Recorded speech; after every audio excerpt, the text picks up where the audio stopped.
जथुम्मा लोगोसे सेथि ट्राइबेल कनक्लेभनि थाखाय दिनै नोंथांमोना बेहाय गाहाय खुन्थिया गायसनबाय मा फोरमायगोन बे बुब्लियाव बुंनाय बादि फैगौ मार्च दाननि 14, 15 आरो 16 बर' माहारियारि फरायसा आफादा चिरां जिल्लानि नैबे बेंटलनि जांख्रिखां फोथारावहाय बे 3rd एनुअल कनफारेन्स आरो बेजों लोगोसे फर्स्ट ट्राइबेल पिपल्स कनक्लेभ बे हाबाफारिखौ लानाय जादों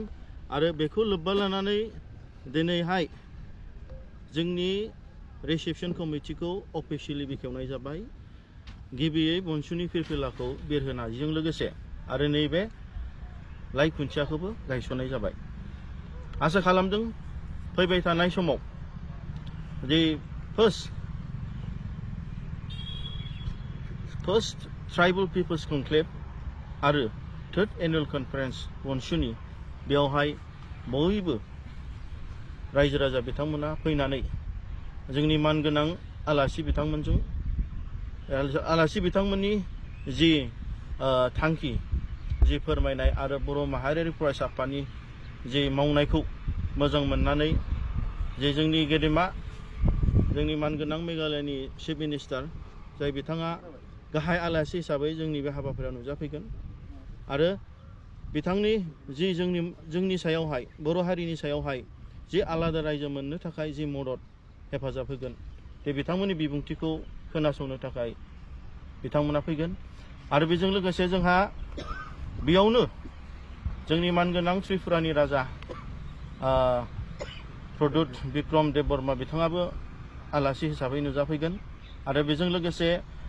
जोंहा दिनै बिल प्रदेश बिग्रानि जे MP राजकुमार राउत बिथाङाबो जे जोंनि बर'फोरनि आलादा रायजो बिनायखौ जे सापर्ट दङ दा बिथांमोनहाबो बिल प्रदेश बिदों गतिके बिथांमोनहाबो सापर्ट खालामनो जोंनि बे हाबाफारियाव नुजाफैगोन आरो बेजों लोगोसे दे जोंहा दिनै भारतआवहाय फिसा फिसा रायजो बिग्रानि आफादगिरि जोंनि मानिश तामां बिथां जाय JNU प्रफेसर जे बिथांमोनहाबो गुरखालायनो बिदों बे बिथाङा जे स्मलार नेशनेल फेडारेशन अफ निउ स्टेट्सनि जे आफादगिरि बे बिथाङा जोंखौहाय थांनाय समावहाय हांख्रायदों आरो बे आफादावहाय जे जइन जानानै जे जोङो फर्मेलि एखेलगैयैनो फिसा फिसा आलादा रायजो बिग्रा सारा भारतनिया खौसेयै सोमावसारनांगौ होननानै जोंनि सायावहाय बिथाङा रिकुवेस्ट खालामदों दे बिथाङाबो बे हाबाफारियाव फैनानै दे जोंनि बड'लेण्ड रायजोनि आलादा रायजो बिनायनि सायाव बिथांमोनहाबो मदद होफैगोन आरो बेजों लोगोसे जोंहा दिनै फिसा फिसा रायजो बिग्रानि स्टुडेन्टस दैदेनगिरि जेरै मिथिला आलादा रायजो बिनायनि स्टुडेन्टस लिडार्सफोर विदर्भा प्रदेश बिग्रानि स्टुडेन्ट लिडार्सफोर बिथांमोनाबो बाहागो लाफैगोन आरो बेजों लोगोसे जोंनि नर्थ इस्टनि जितु ट्राइबेल स्टुडेन्टस लिडार्स बिथांमोन जेरै मेघालयानि खासि गार' आरो अरुणाचल प्रदेश स्टुडेन्टस इउनियननि दैदेनगिरि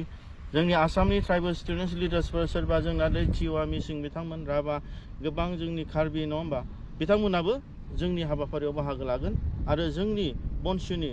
जे जोंनि सिमां दं आलादा रायजो सोरजिनायनि बेयावहाय बिथांमोना मैखोम भाबै बाहागो लाफैगोन।